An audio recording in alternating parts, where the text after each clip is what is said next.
ಪತ್ರಿಕಾಗೋಷ್ಠಿ ಮುಖಾಂತರ ಇಲ್ಲೇ ಹೇಳಿದ್ದೆ ನೆನ್ನೆ ಸಾಯಂಕಾಲ. ನೀವು ಆಲ್ರೆಡಿ ಅದನ್ನು ಪ್ರಸಾರ ಮಾಡಿದ್ದೀವಿ. ಮತ್ತೊಮ್ಮೆ ಹೇಳ್ತಾ ಇದ್ದೀನಿ, ಈಗ ಹೆಬ್ಬಾಳ ಫ್ಲೈಓವರನ್ನು ಇವತ್ತು ಬ್ಯಾಟರಾಯನಪುರದ ಈ ಕ್ಷೇತ್ರದಿಂದ ಇಲ್ಲಿಂದ ಸ್ವಲ್ಪ ದೂರ, ಅದಾದಮೇಲೆ 2.2 ಕಿಲೋಮೀಟ್ರ್ಗಳು UAS ಕ್ಯಾಂಪಸ್ ತನಕ 2.2 ಕಿಲೋಮೀಟ್ರ್ಗಳನ್ನು 1100 ಕೋಟಿ ವೆಚ್ಚದಲ್ಲಿ 18 ತಿಂಗಳಲ್ಲಿ ಕೆಲಸ ಮಾಡ್ತಾಯಿದ್ದೀವಿ.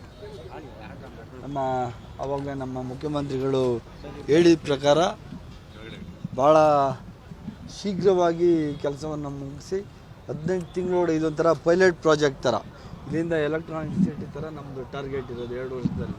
ಸೊ ಅದು 3-4 ವರ್ಷ ಆಗ್ತದೆ. ಅದರಿಂದ ಇದು ಬರೀ 18 ತಿಂಗಳಲ್ಲಿ ಈ ಹೆಬ್ಬಾಳ ಜಂಕ್ಷನ್ ನೀವೇ ನೋಡಿದ್ದೀರಿ.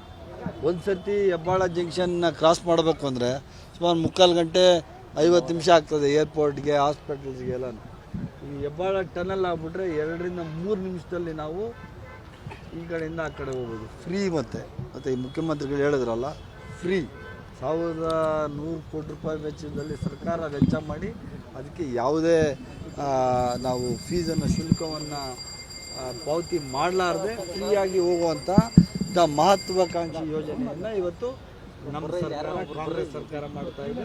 ಇದಕ್ಕೆ ನಾನು ಈಗಿನ ನಮ್ಮ ಮುಖ್ಯಮಂತ್ರಿಗಳಾದ DK ಶಿವಕುಮಾರ್ ಅವರಿಗೆ ಮತ್ತು ಮುಂಚಿನ ನಮ್ಮ ಮುಖ್ಯಮಂತ್ರಿಗಳಾಗಿದ್ದಂತಹ ಸಿದ್ದರಾಮಯ್ಯ ಸಾಹೇಬರಿಗೆ ಇಬ್ಬರಿಗೂ ನಾನು ಧನ್ಯವಾದಗಳನ್ನ ತಿಳಿಸ್ತಾ ಇದ್ದೀನಿ. ಸರ್, ಈಗ ಪ್ರದೀಪ್ ಈಶ್ವರ್ ಮೇಲೆ ಚಪ್ಪಲಿ ಎಸ್ತಿದ್ದಾರೆ ಸರ್ ನಿನ್ನೆ ಇದರಲ್ಲಿ ಕೆಂಪೇಗೌಡ ಜಯಂತಿಲಿ. ನೋಡಿ, ಪ್ರಜಾಪ್ರಭುತ್ವದಲ್ಲಿ ಯಾವುದೇ ವ್ಯಕ್ತಿ ಮೇಲೆ, ಒಬ್ಬ ಜನಪ್ರತಿನಿಧಿ ಮೇಲೆ, ಪ್ರದೀಪ್ ಈಶ್ವರ್ ಆಗ್ಬೋದು, ಕಾಂಗ್ರೆಸ್ ಆಗ್ಬೋದು, BJP ಆಗ್ಬೋದು, JDS ಆಗ್ಬೋದು, ಅವ್ರು ಯಾರ ಮೇಲೆ ಆದ್ರೂ ಈ ಥರ ದೈಹಿಕ ಹಲ್ಲೆ ಮಾಡೋದು ಇದು ಅಪರಾಧ. ಇದನ್ನು ಯಾರೂ ಕೂಡ ಸಹಿಸೋಕ್ಕಾಗಲ್ಲ. ಇವತ್ತೊಂದು ದಿನ ಅವರಿಗಾಗೋದು ಇನ್ನೊಬ್ರಿಗಾಗ್ಬೋದು. ಅದರಿಂದ ಇದನ್ನು ನಾನು ಖಂಡಿಸ್ತೇನೆ.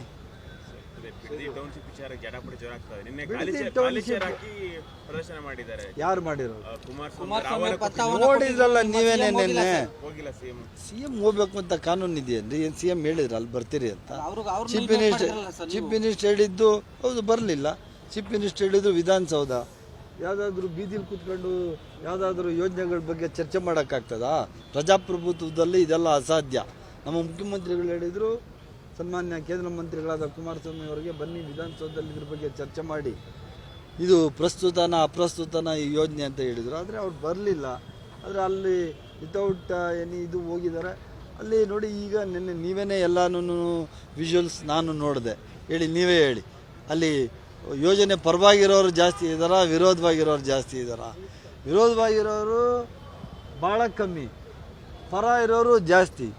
ರೈತರಿಗೆ ಇಷ್ಟ ಇದ್ದರೆ ಮಾಡ್ತಾರೆ, ಇಲ್ಲಾಂದರೆ ಮಾಡೋಕ್ಕೆ ಬಿಡಲ್ಲ. ಸರ್ಕಾರದ ಸುಪ್ರೀಂ ಕೋರ್ಟ್ ಆದೇಶ ಇದೆ, 80% ಯಾವುದೇ ರೈತರಾಗಲಿ, ಜಮೀನು ಓನರ್ಸು ಅವರು ಅದಕ್ಕೆ ನಿರಪೇಕ್ಷಣಾ ಪತ್ರ ಕೊಟ್ಟರೆ ಮಾತ್ರ ಯೋಜನೆಯನ್ನು ಕೈಗೆತ್ತಿಕೊಳ್ಬೇಕು ಅಂತ ಹೇಳಿದ್ದೀವಿ. ಈಗಾಗಲೇ 80% ಜನ ನಮಗೆ ಸಪೋರ್ಟ್ ಮಾಡ್ತಾ ಇದ್ದಾರೆ. ಅದ್ರ ಪ್ರಕಾರ ಈ ಯೋಜನೆಯನ್ನು ನಾವು ಮಾಡ್ತೀವಿ. ಸರ್, ಈಗ ಪದತ್ಯಾಗದ ಬಳಿಕ ಸಿದ್ದರಾಮಯ್ಯನವರ ಯುಗಾಂತ್ಯ ಅಂತ ವಿಶ್ಲೇಷಣೆ ಮಾಡ್ತಾ ಇದ್ದಾರೆ ಸರ್. ಯಾವ ಯುಗಾಂತ ರೀ? ರಾಜಕೀಯದಲ್ಲಿ ಯುಗಾಂತ್ಯನೂ ಇಲ್ಲ, ಯುಗ ಸ್ಟಾರ್ಟ್ ಆಗೋದು ಇಲ್ಲ. ಈಗ ಸನ್ಮಾನ್ಯ ನಮ್ಮ ಮುಖ್ಯಮಂತ್ರಿಗಳು ಏನು ಹೇಳಿದ್ರು, ಸಿದ್ದರಾಮಯ್ಯನವರ ಒಂದು ಆಶೀರ್ವಾದ ನಮಗಿದೆ, ನಾವು ಜೊತೆಯಲ್ಲೇ ರಾಜಕೀಯ ಮಾಡೋದು ಅಂತ ನಾನು ಮುಂಚೆಯಿಂದ ಹೇಳ್ತಾ ಇದ್ದೀನಿ. ಸಿದ್ದರಾಮಯ್ಯ ಸಾಹೇಬರು ರಾಜ್ಯದ ಮುಖ್ಯಮಂತ್ರಿ ಆದಾಗಿಂದನೂ ಹೇಳ್ತಾ ಇದ್ದೀನಿ. ನಾನು ಸಿದ್ದರಾಮಯ್ಯ ಸಾಹೇಬರಾಗಲಿ, DK ಶಿವಕುಮಾರ್ ಆಗಲಿ, ನಮ್ಮ ಪಕ್ಷದ ಒಂದು ಜೋಡು ಎತ್ತಿನ ಪ್ರಕಾರ, ಜೋಡು ಎತ್ತುಗಳು ಯಾವ ಥರ ದುಡಿತದೆ ಆ ಥರ ದುಡಿದು ಕಾಂಗ್ರೆಸ್ ಪಕ್ಷವನ್ನು ಇವತ್ತು ತಗೊಂಬಂದಿರೋದು. ಇದೇ ಮತ್ತೆ ರಿಪೀಟ್ ಆಗ್ತದೆ. 2028ಕ್ಕೂ ಸಹ DK ಶಿವಕುಮಾರ್ ಅವರು ಮತ್ತು ಸಿದ್ದರಾಮಯ್ಯನವರು ಇಬ್ಬರು ಜೊತೆಗೂಡಿ ಕಾಂಗ್ರೆಸ್ ಪಕ್ಷವನ್ನು. ಸಿದ್ದರಾಮಯ್ಯನವ್ರಿಗೆ ಏನು ಪೊಸಿಷನ್ ಸರ್ ಮತ್ತೆ ನೆಕ್ಸ್ಟು ಅಂತ? ಸಿದ್ದರಾಮಯ್ಯನವರು CWC ಮೆಂಬರ್ ಇದ್ದಾರಲ್ರಿ. CWC ಮೆಂಬರ್ ಅನ್ನೋದು ಭಾಳ ಪ್ರತಿಷ್ಠಿತವಾದ ಒಂದು ಜಾಗ. ಅದರಲ್ಲಿ ನಮ್ಮ ಮೇರು ನಾಯಕರಾದ ಖರ್ಗೆ ಸಾಹೇಬ್ರು ಇದ್ದಾರೆ, ಮೇಡಮ್ ಸೋನಿಯಾ ಮೇಡಮ್ ಇದ್ದಾರೆ, ನಮ್ಮ ರಾಹುಲ್ ಗಾಂಧಿ ಸರ್ ಇದ್ದಾರೆ, ವೇಣುಗೋಪಾಲ್ ಇದ್ದಾರೆ. ಇಂಥ CWC ಮೆಂಬರ್ಗೆ ಸಿದ್ದರಾಮಯ್ಯ ಸಾಹೇಬರಿಗೆ ಅಲ್ಲಿ ಒಂದು ಸದಸ್ಯತ್ವದ ಅವಕಾಶವನ್ನು ಕೊಟ್ಟಿದ್ದಾರೆ. ಶಾಸಕರಾಗಿ ಉಳ್ಕೋತಾರೆ. ಕಾಂಗ್ರೆಸ್ ಪಕ್ಷದ ಪರವಾಗಿ ಸಿದ್ದರಾಮಯ್ಯನವ್ರ ಮನೆ ನೀವೇ ಎಲ್ಲ ನೋಡಿದ್ರಿ. ಇಡೀ ದೇಶ ಹೊಗಳುವಂಥ ಕೆಲಸ ಮಾಡಿದ್ರು. ಒಂದೇ ಒಂದು ಸಣ್ಣ ತೊಡಕು ಬಾರ್ದ ಆಗದಾಗೆ ಏನು ಹೈಕಮಾಂಡ್ ಏನು ಹೇಳುತ್ತು ಅಂತ ಹೇಳಿದರು, ಹೈಕಮಾಂಡ್ ಏನು ಹೇಳ್ತದೆ ಅಂತ ಮಾಡ್ತೀನಿ ಅಂತ ಹೇಳಿದರು. ಅದೇ ಕೆಲಸವನ್ನು ಮಾಡಿ ಇವತ್ತು ಅವರ ಒಂದು ಸಹಕಾರದೊಂದಿಗೆ ಇವತ್ತು ನಾವು ಸರ್ಕಾರವನ್ನು ಸನ್ಮಾನ್ಯ ಡಿ ಕೆ ಶಿವಕುಮಾರ್ ಅವರ ನೇತೃತ್ವದಲ್ಲಿ ಸರ್ಕಾರವನ್ನು ಮತಗಳೇನು ಚೆದ್ರಲ್ವಾ ಸರ್? ಯಾಕ್ರಿ ಚೆದರ್ತದೆ? ಸಿದ್ದರಾಮಯ್ಯನವ್ರೇನು ಕಾಂಗ್ರೆಸ್ ಪಕ್ಷ ಬಿಟ್ಟು ಹೋಗಿದಾರ? ಕಾಂಗ್ರೆಸ್ ಪಕ್ಷದಲ್ಲೇ ಇದ್ದಾರೆ. ಅತಿ ಹೆಚ್ಚಿನದಾಗಿ ರಾಜ್ಯದಲ್ಲಿ ದಾಖಲೆಯ ಪ್ರಮಾಣದಲ್ಲಿ ಮುಖ್ಯಮಂತ್ರಿ ಆದಂಥ ವ್ಯಕ್ತಿ ಸಿದ್ದರಾಮಯ್ಯನವರು. ಅದಕ್ಕೆ ಭಾಳ ಖುಷಿ ಇದೆ ಅವರಿಗೆ. ದೇವರಾಜ ಅರಸು ಅವರ ದಾಖಲೆ ಇತ್ತು, ಹಿಂದುಳಿದ ವರ್ಗದ ನಾಯಕ. ಅದಾದಮೇಲೆ ಯಾವುದೇ ವ್ಯಕ್ತಿ ರಾಜ್ಯದ ಮುಖ್ಯಮಂತ್ರಿಯಾಗಿ ಅಷ್ಟೊಂದು ವರ್ಷ ಇರಲಿಲ್ಲ, ಅಷ್ಟೊಂದು ದಿವಸಗಳು ಇರಲಿಲ್ಲ. ಅಂಥ ದಾಖಲೆಯನ್ನು ಮುರಿದು ಇವತ್ತು ಹೈಯೆಸ್ಟ್ ಚೀಫ್ ಮಿನಿಸ್ಟರ್ ಆಗಿರುವಂತಹ ಶ್ರೇಯಸ್ಸು ಸಿದ್ದರಾಮಯ್ಯನವ್ರಿಗೆ ಸಲ್ತದೆ. ಅವರಿಗೆ ಮುಖ್ಯಮಂತ್ರಿ ಮಾಡಿದಂಥ ಒಂದು ಶ್ರೇಯಸ್ಸು ಕಾಂಗ್ರೆಸ್ ಪಕ್ಷಕ್ಕೆ ಸಲ್ತದೆ. ಸಿದ್ದರಾಮಯ್ಯನವರು ಭಾಳಷ್ಟು ಖುಷಿಯಾಗಿದ್ದಾರೆ. ಕಾಂಗ್ರೆಸ್ ಪಕ್ಷವನ್ನು ಇನ್ನಷ್ಟು ಬಲಪಡಿಸಿ ಮತ್ತೆ 2028ಕ್ಕೆ ರಾಜ್ಯದಲ್ಲಿ ಕಾಂಗ್ರೆಸ್ ಪಕ್ಷವನ್ನು ಬರಲಿಕ್ಕೆ ಇಬ್ಬರು ಸಹಕಾರ ಅತ್ಯಗತ್ಯ. ಆ ಕೆಲಸವನ್ನು ಸಮರ್ಥವಾಗಿ ಇಬ್ಬರು ಮಾಡ್ತಾರೆ.